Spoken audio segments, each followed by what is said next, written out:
Hi guys, இன்னைக்கு நம்ம இந்த வீடியோவில் என்ன பார்க்க போறோம்னா content quality and video quality இது ரெண்டுத்துக்கும் டிஃப்ரென்ஸ் அதிகமாகவே இருக்கு. வாங்க நம்ம பின்னாடி ஒன்னொன்னா நம்ம பார்க்கலாம்.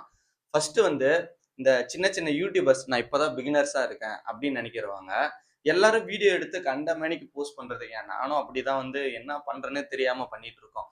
ஃபர்ஸ்ட் நீங்க ஒரு யூடியூப் சேனல் ஆரம்பிக்கிறீங்கன்னா உங்களுக்குன்னு ஒரு நீச் இருக்கணும். உங்களுக்குன்னு ஒரு நீச் எப்படின்னா, நான் ஃபுட்டை தான் ஃபுல்லா ஃபாலோ பண்ண போறேன், அப்படி இல்லையா நான் கேம்ஸ் போட போறேன், இல்லை நான் எஜுகேஷன் பத்தி போட போறேன்.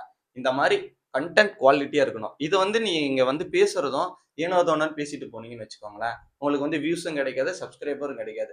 நீச் எதுபடி ஒர்க் ஆகும்னா அல்காரிதம். இப்ப நீ ஃபுட்டு சைடு போட்டுட்டே இருக்கீங்கன்னா யாருக்கெல்லாம் அந்த நீடு இருக்கோ அவங்க அந்த இதுக்கு டைரக்டா அப்படியே போயிடும். எஜுகேஷன்னா இப்போ சில்ட்ரன்ஸா இருக்கட்டும், காலேஜ் ஸ்டூடெண்ட்ஸா இருக்கட்டும், அவங்களுக்கு அந்த மாதிரி ரிலேட்டட் பேஸ்க்கு போயிடும். ஃபன் ஆக்டிவிட்டினா எல்லாத்துக்கும் போய் சேரும். இந்த மாதிரி நீங்க நீச் கரெக்டா சூஸ் பண்ணா போதும், உங்களுக்கு கண்டென்ட் குவாலிட்டியா கிடைச்சிடும். வீடியோ குவாலிட்டி ஒண்ணுமே இல்லை. நீங்க கேமராவில தான் எடுத்தாதான் எனக்கு நல்ல வீடியோ ஹெச்டி 4K குவாலிட்டியில கிடைக்கணும் அப்படின்லாம் ஒண்ணுமே கிடையாது. ஏன் என்னோட வீடியோ குவாலிட்டி எப்படி இருக்கு பாருங்க, நல்லா இருக்கா? நான் கேமராவில எடுக்க கிடையாது, நான் நார்மல் போன்ல தான் எடுக்கிறேன். வீடியோ குவாலிட்டிக்கு பிரச்சனையே கிடையாது. கண்டென்ட் குவாலிட்டியா இருந்தாதான் உங்களுக்கு ஃபாலோவர்ஸ் கிடைப்பாங்க, சப்ஸ்கிரைபர் கிடைப்பாங்க, லைக்ஸ் வரும், கமெண்ட் வரும், வியூஸ் அதிகமா பிச்சுக்கும். என்னோட வீடியோஸ்லாம் பார்த்தீங்கன்னா போயிருக்கவே போயிருக்காது. ஏன்னா இது வரைக்கும் நான் என்னோட நீச் நான் செலக்ட் பண்ணாம நான் மட்டும் ஏனோதானோ கிடைக்கிறதெல்லாம் போட்டுட்டு இருந்தேன். ஆனா பட் அதுக்கே நல்ல ரெஸ்பான்ஸ் தான். இப்போ நானே எனக்குன்னு ஒரு செப்பரேட் நீச் கண்டுபிடிச்சிட்டேன். நான் இனிமேட்டுக்கு கரெக்டா யூடியூப் அல்காரிதம் ஃபாலோ பண்ணி நான் போட போறேன்.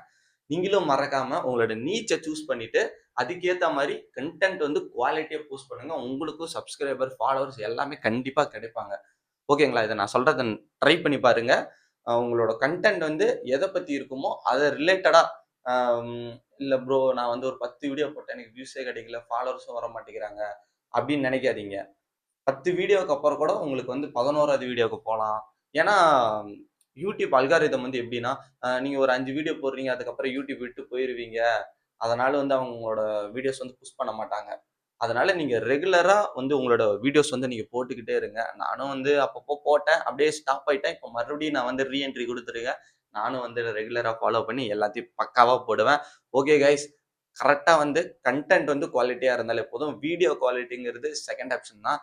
இன்னொன்னு வீடியோ குவாலிட்டி எதுக்குன்னா, ஃபாலோவர்ஸ்க்கு நம்மளோட வீடியோ கொடுக்கறது குவாலிட்டியா இருந்தா அவங்களும் பார்க்க ஸ்டார்ட் பண்ணுவாங்க. இல்லையா அப்படியே ஸ்கிப் பண்ணிட்டு அப்படியே தள்ளிட்டு போயிடுவாங்க. என்னடா இது வீடியோவே குவாலிட்டியா இல்ல, கண்டென்ட் மட்டும் எப்படா என்னடா பேச போறான் அப்படின்னு அவங்களுக்கு ஒரு மைண்ட் தாட் வந்துடும். நீங்க எடுக்கிற வீடியோவும் குவாலிட்டியா எடிட் பண்ணுங்க. ஓகேங்களா? எடிட்டர், இப்போ எடிட்டுக்குள்ள எவ்வளோ ஆப்ஸ் இருக்கு, எக்ஸெட்ரா இருக்கு. ஓகேங்களா? வீடியோவும் கொஞ்சம் குவாலிட்டியா இருக்கணும். ஆனா கண்டென்ட் எப்பயுமே உங்கள்ட்ட குவாலிட்டியா இருந்ததுன்னா, அடுத்த மதன் கௌரி ஆகலாம், இர்ஃபான் ஃபுட்டுக்கு ஆகலாம், நீ எவ்வளவு விஜய் சித்துவாகலாம், வேற லெவல் நீங்க பெரிய செலிபிரிட்டி ஆகலாம்.